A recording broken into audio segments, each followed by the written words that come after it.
Halo teman-teman, kalau pada saat yang pertama itu kita sempat bahas tuh tentang gimana sih cara klaim garansi RAM biar berhasil. Nah, di kesempatan kedua ini saya akan coba sharing, berbagi tentang bagaimana sih RAM yang akan kemungkinan besar ditolak atau gagal dilakukan klaim garansi. Nah, ada beberapa hal nanti kita jelaskan di video ini. Oke, paling penting nih yang pertama teman-teman, itu tidak ada segel distributor. Nah, di episode sebelumnya saya sudah menyampaikan bahwa segel distributor itu sangat penting. Pada RAM yang tidak ada segel distributornya, itu biasanya 100% bakal ditolak klaim garansinya. Kenapa? Karena distributor tidak bertanggung jawab terhadap apa yang terjadi dengan RAM itu.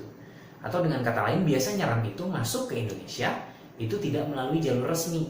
Jadi biasanya hand carry dari luar negeri. Gitu. Nah, kita ada beberapa contoh nih, saya langsung ada beberapa contoh RAM yang tidak ada segel distributor resmi. RAM ini dia ada segel tokonya. Tuh, ada segel tokonya. Segel tokonya utuh. Nah, tapi dia nggak ada segel distributornya. Nah, contoh yang ada segel distributornya ya, saya tunjukkan. Ini RAM yang sama, jenis yang sama. Dia ada segel distributornya di atas ini. Walaupun ini udah lama RAM-nya, mungkin udah 10 tahun lebih, tapi ini ada segel distributor. Nah, perbedaannya, kita lihat ya. Dua RAM ini, itu RAM yang sama modelnya, tapi yang satu masuk ke Indonesia lewat distributor resmi, Foxhound, ini RAM-nya merek TIM.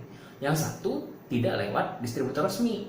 Kemungkinan yang satu ini hand carry dari luar negeri. Nah, jelas RAM yang tidak ada segel distributor ini tidak bisa teman-teman ajukan klaim, karena biasanya akan ditolak oleh distributor. Yang kedua, biasanya RAM itu cacat fisik.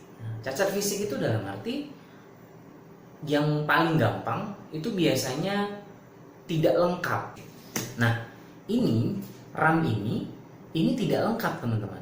Walaupun ada segel distributor nih, ada segel distributor, dia segel distributornya resmi, tapi RAM ini tidak lengkap, tidak ada heatsink di atasnya. Ada heatsinknya di atasnya. Ini RAM yang sama, ini jenis yang sama. Nah, ini tidak ada heatsink. Nih, boleh dilihat teman-teman ya. Ini tidak ada heatsink yang satunya. Nih.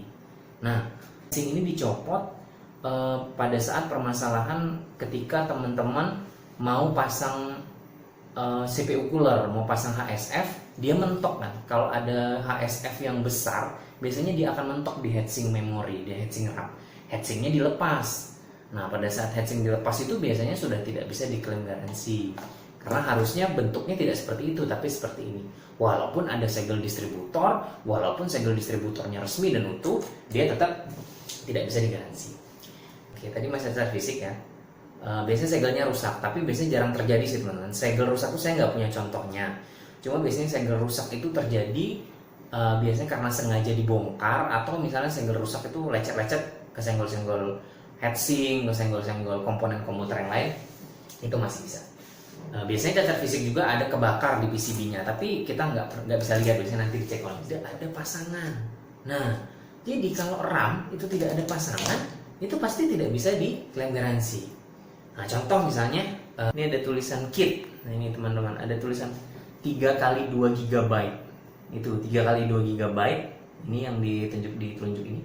Nah, jadi kalau 3 kali 2 GB artinya RAM ini pada saat beli itu ada 3 keping, satu kepingnya 2 GB. Nah, kalau nggak ada pasangannya, walaupun yang rusak cuma keping pertama, keping kedua, keping ketiga nggak rusak, tapi kalau nggak ada pasangannya, biasanya distributor nggak bisa melakukan klaim garansi tersebut.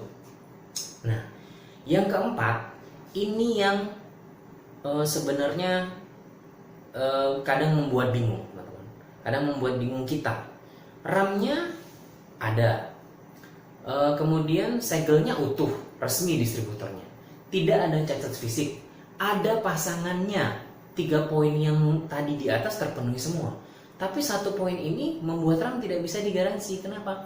Karena distributor resminya sudah berganti. Saya ambil contoh kasus RAM G-Skill Strip Jaws, ini 2 kali 2 GB, ini pasangannya ada, tapi ini segel distributornya resmi. Kemudian RAM-nya tidak ada cacat fisik, ada pasangannya, tetapi ini tidak bisa diklaim garansi. Kenapa? Sekarang sudah ganti teman-teman. Jadi sekarang G-Skills itu yang pegang bukan lagi DPJ. Nah, pada saat RAM ini masuk ke Indonesia, G-Skill masih dipegang oleh distributor DPJ namanya, Dinamika Perkasa Jaya. Segelnya segel DPJ RAM yang saya punya. Tetapi sejak beberapa tahun lalu, produk G-Skills itu dipegang oleh distributor tunggal namanya NJT. Jadi DPJ sudah tidak pegang lagi, tidak bertanggung jawab lagi. Istilahnya dia sudah tidak memasukkan lagi lah barang yang RAM G-Skills ini, yaitu sudah dimasukkan oleh NJT. Nah, sehingga kalau teman-teman punya RAM G-Skills sekarang rusak, otomatis tidak bisa digaransikan lagi yang label garansinya masih DPJ. Saya sudah buktikan sendiri nih teman-teman, pada saat RAM G-Skill saya rusak, saya mau mengajukan klaim garansi ke DPJ, DPJ mengarahkan ke NJT. Tapi pada saat orang NJT saya call, saya WhatsApp waktu itu, saya dapat nomornya, itu NJT bilang bahwa mereka tidak bisa lagi membantu mengklaim garansikan RAM G-Skills yang segelnya DPJ. Ya memang bisa dimengerti lah, soalnya sekarang mereka mungkin sudah fokus terhadap yang barang NJT saja. Jadi teman-teman harap hati-hati nih kalau yang punya RAM G-Skills sekarang atau mau beli. Kalau teman-teman merasa nggak masalah, oh RAM G-Skills bagus, speknya juga bagus, nggak masalah lah garansi, kalau rusak tinggal beli lagi, ya itu berbeda permasalahan untuk teman-teman. Nah, poin kelima ini yang membuat gagal digaransikan adalah kita nggak pernah tahu teman-teman. Jadi begitu teman-teman sudah maju ke distributor, barang sudah masuk ke distributor, nah tinggal berdoa aja agar barang itu kalau sudah sesuai dengan persyaratan biasanya bisa digaransikan.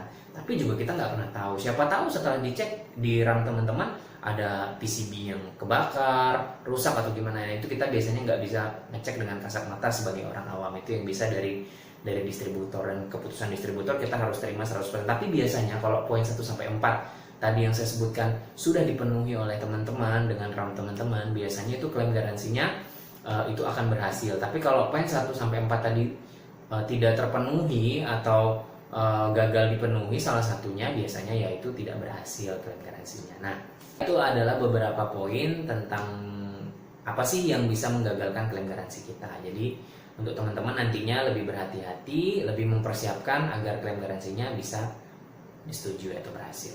Sekian dari saya, sampai jumpa lagi di video-video selanjutnya. Terima kasih, semoga bermanfaat.